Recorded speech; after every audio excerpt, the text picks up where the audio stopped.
The growing power of Parliament. Parliament की power ज़्यादा हो रही थी, वो क्या था?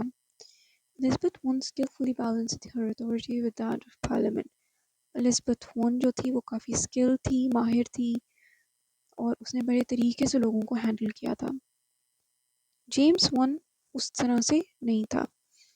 Elizabeth I skillfully balanced her authority. उसने अपनी authority को balance किया पार्लियामेंट की authorities के साथ, managing her to align her goals with both of House of Lord and House of Common.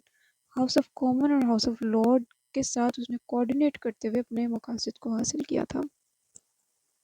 Her successors, उसके पीछे आने वाले जो लोग थे, जेम्स I और चार्ल्स I, ये उतने समझदार नहीं थे और लेस एडेप्ट पोलिटिकली, सियासी तौर पे इतने माहिर नहीं थे।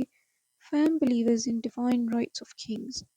डिवाइन राइट ऑफ किंग्स उनकी एक सोच थी कि हमें बादशाह जो है वो इल्हामी तौर पे अल्लाह ने बनाया और वही हमें हटा सकता है, वही हमें पूछ सकता है, किसी के पास राइट नहीं है कुछ कहने का।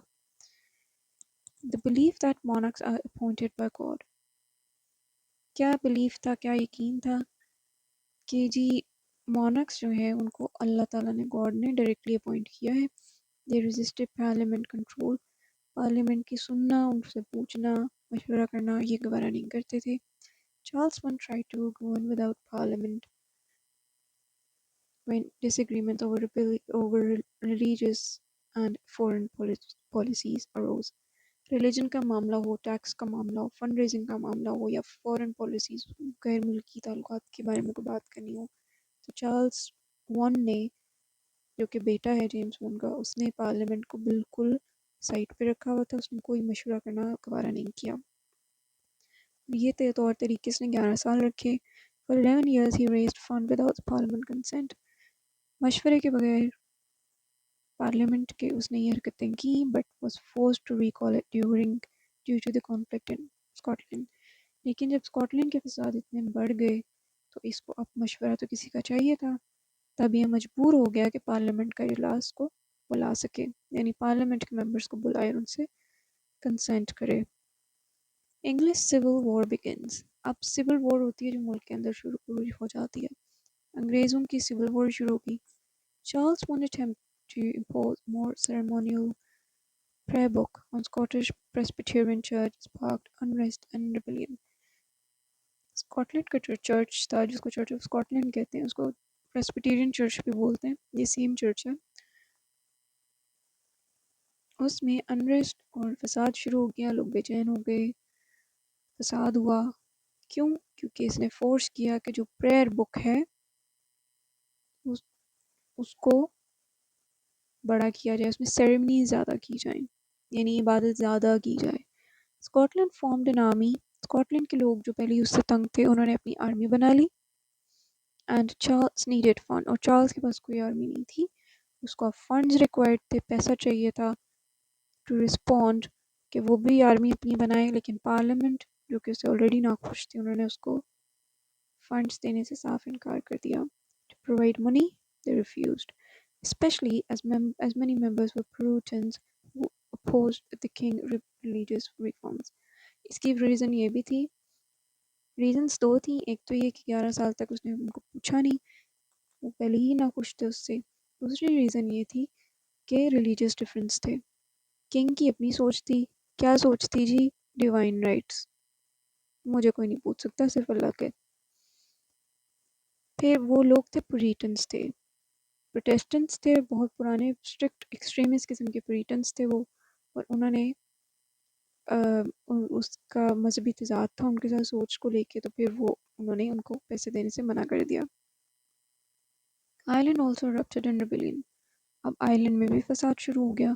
Catholics feared Puritan influence. अब पुरिटन्स इतने सख्त किस्म के मजहबी लोग थे, उनसे भी डर रखा गया था। कैथलिक लोग उनसे भी डरते थे, तो आयरलैंड में फसाद शुरू हो गया। Parliament south control over English army. Parliament जो थी, पार्लियामेंट मोनार्क नहीं, पार्लियामेंट ने आर्मी का कंट्रोल जो है मांगा। किससे? चार्ल्स I से। और चार्ल्स I को ये बात पसंद نہیں آئی۔ پارلیمنٹ نے کہا کہ اپنی آرمی کو ہمارے حوالے کر دو، a move that threatened royal authority۔ اس کا مطلب یہ ہے کہ رائل اتھارٹی تو آپ کی ختم ہو گئی۔ ان رسپانس چارلز کو بہت غصہ آیا۔ Charles one famously entered House of Commons۔ اس نے 5 پارلیمانی لیڈرز کو اریسٹ کرنے کے لیے ہاؤس آف کامنز میں یہ داخل ہو گیا۔ این unprecedented ایکٹ، مطلب ایسی حرکت جو پہلے کبھی کسی نے کی نہیں تھی۔ that further escalated tensions، جس کی وجہ سے ٹینشن زیادہ ہو گئی۔ وہ 5 پارلیمانی جو لیڈرز تھے ان کو پہلے ہی کسی نے بتا دیا تھا کہ آپ کو اریسٹ کرنے یہ آئے گا، لیکن وہ وہاں پہ موجود نہیں تھے۔